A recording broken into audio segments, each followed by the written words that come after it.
The Neurodivergent Guide to Earth's Inhabitants. Entry number 42, Neurotypical Individuals. Hello, traveler. If you're reading this, you've probably encountered a neurotypical. Don't panic. They're mostly harmless.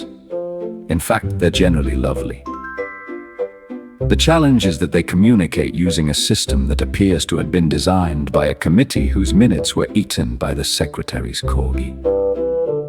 To understand a neurotypical fully, researchers recommend analyzing the following: the words they use, the words they didn't use, their tone of voice, their facial expression, their body language. The last three conversations, the current social situation, atmospheric conditions, humidity, planetary alignment, and occasionally the flight path of a passing pigeon. The exact role of the pigeon remains unclear. It simply keeps showing up in all the scientific data.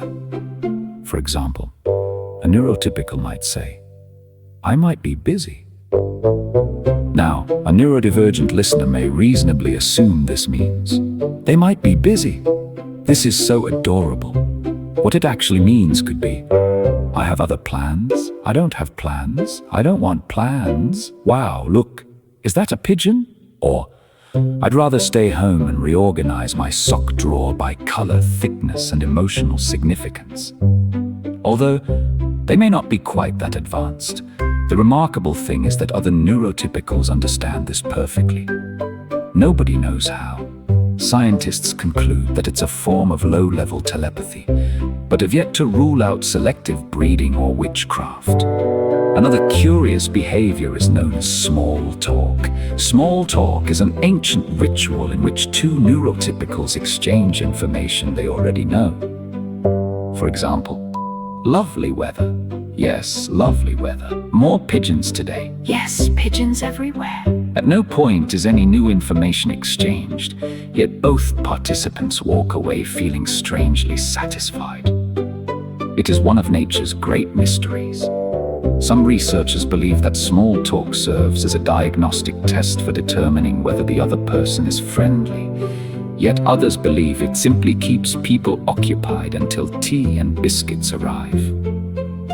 Now let's discuss the word fine. Fine is a fascinating word.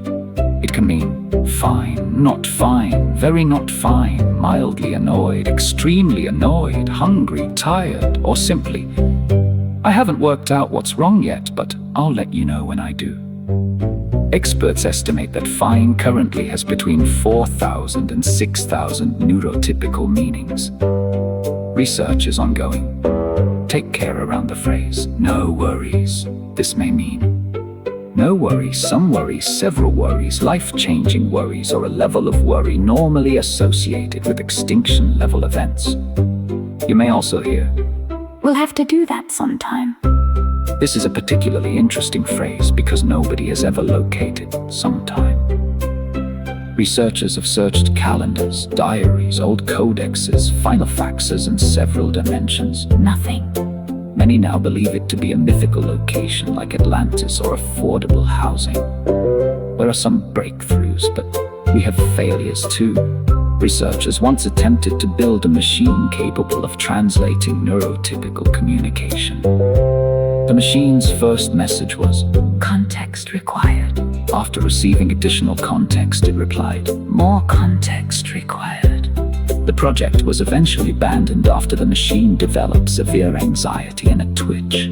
Last but not least, if you remember one thing, remember this: neurotypicals are not trying to be confusing. Neurodivergent people are not trying to be difficult. They're simply running different software. One side communicates through hints, the other side communicates with facts. One reads between the lines, the other would prefer there to be lines in the first place. And honestly, both sides have a point.